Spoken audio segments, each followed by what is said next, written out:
X, that's your own stuff, okay? That's nothing that the government's supposed to be keeping track of or going through. They've got to have PC, probable cause, for going through phone records, computer stuff, anything like that. Okay, it's against the law. It's constitutional law. It's un-American. And they got no business doing it. And we have a right to know. And all these whistleblowers are right to come out. And, but when stuff is public domain, you take Hillary Clinton's emails when she declassifies, says, hey, this is, for anybody's go, and these people are reporting, this is a public interest. They can't pick and choose. You can't have black hats in these intelligence agencies, these law enforcement agencies, these alphabet agencies, and you can't have them picking and choosing, well, hey, we're on this side of the island, we're this. No, you can't have these black hats doing that. And it's good to expose these people. And, Obama is totally wrong for, what Obama was evil. I mean, in my mind, he increased poverty, the wealth income disparity. He was a perfect puppet for the New World Order globalist cabal and the banksters. He helped hugely to get that '08 bailout, I learned later, to get that pushed through. Listen to the Kaiser report, Max and Stacy report on. They get a lot of good economists on the show with ethics and integrity. And, listen, educated people that do their research, they know. I mean, there's so much evil going on in this country, not in America, but we're setting the trend for everywhere in the world. So you can rightfully blame America for all the screwed up all over the place, man. We're screwing it up. We're leading the way. The world reserve currency, we're the most influential nation on earth. Who can deny that? What, like it or not, as an American, that's your responsibility. That's the row you got to hoe. Just buck up, suck it up.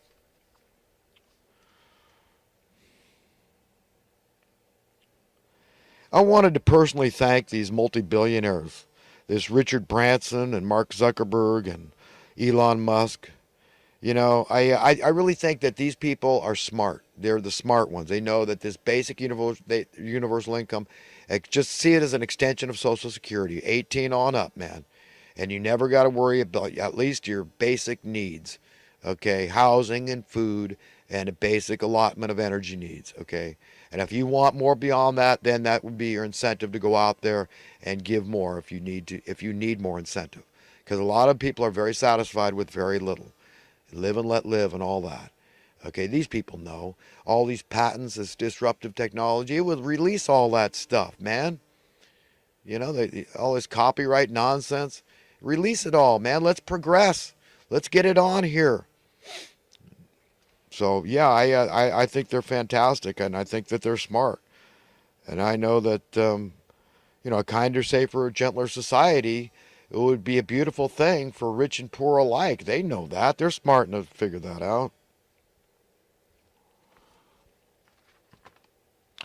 Locally, they're reporting on a truck driver shortage, but they didn't mention anything about what the pay is and how much it costs to, get ahead here, and is it worth it?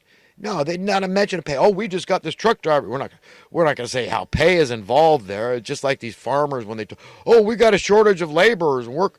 They don't talk about what the pay is, and all these people, they leave those jobs and they get jobs working for landscape companies. Everybody knows, construction companies. Everybody knows they leave the farms, and the farmers don't care as long as they get a steady flow of more destitute peasants coming in from countries south of the border. They're fine with it, just so they'll work for peanuts. They're fine with it, right? So it's just duplicitous. It's disingenuous. It's they're lies. That's a sophisticated way of saying they're liars. Okay, when you omit things that are important and relevant to educating the general public about issues like a truck driver shortage, well, maybe this is one area we got to start automating. I don't blame guys for not wanting to drive trucks, especially long hauls. I mean, driving those things is dangerous, man. I don't want to kill nobody. I'd be really safe out there if I was driving a truck. Really safe.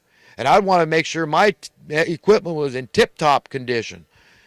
That's it, man. I'd be the most prudent truck driver in the world. But if we can automate this stuff and it's just as good, then let's do that, man. Maybe this is one area that automation. I mean, if people really don't want to do these jobs, then do it. But they didn't talk about that either. But they need to talk about what does it pay. Okay, because I just paid to be a baseball player.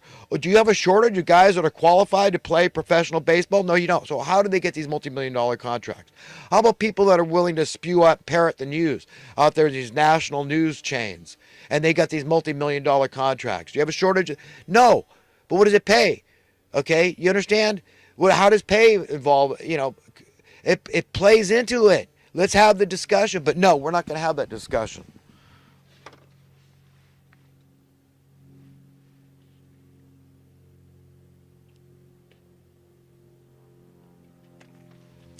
There was a time written in scripture when people were like, Noah lived to be, what, 950 years old? Could you imagine then if Noah decided to hook up with a woman that was, say, 500 years old? Would he have been met with a lot of consternation? I mean, they're both really old people, right? But no.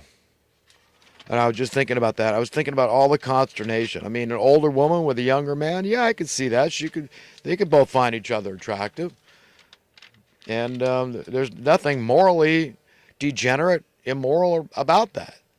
Nothing unethical. And certainly nothing illegal about it. But yet that disapproval, it's almost worse than doing something immoral. Or, at least we know, well, they all know they're doing something immoral here. But no, they're lost. Why do people look at us like with disapproval? Oh, they turn your nose. Oh, how dare you? Oh, how could you? You pervert. Nothing illegal. It's just so stupid. So I think this whole business about AIDS spread is stupid. But it just, and it's just one example of many, many areas where people could engage in behavior that's neither immoral nor illegal, but be met with horrible, horrible consternation for engaging in it. It's the stupidest thing in the world. It's just like this, with this, people looking at porn, right? I mean, men, this fascination with the female body and the Playboy. And it goes back historically. I mean, King David, we got Bathsheba bathing out in the open, apparently, is the way women used to do it. Yeah, beautiful sight to behold, right? But King David's looking out his palace, go, whoa, now, he liked Bathsheba, fell in love with her, and got her pregnant with King Solomon, I believe it was, right? And so he put Uriah the Hittite on the front lines, which was Bathsheba's husband, had him killed. He had a devious plan. But King David paid dearly. His soul was pierced through what he did. But, men's fascination with porn. We got purportedly just the admitted preachers out there, pastors of churches admit 65% of them are having an issue with looking at pornography. And pornography, people think, oh, we're talking about X-rated, hardcore, and, intercourse and all this, right? People having sex, right? We're thinking about that kind of stuff. But no. I mean, they've been showing that stuff here in America on the big screen in the drive-in theaters since I think it's the 60s or 70s. I mean, I remember an episode of Adam 12 when these guys are talking about, they were just conversation. And yeah, one said, what are you doing tonight? Oh, well, there's a good X-rated movie playing at the drive-in, one of the cops says to the other.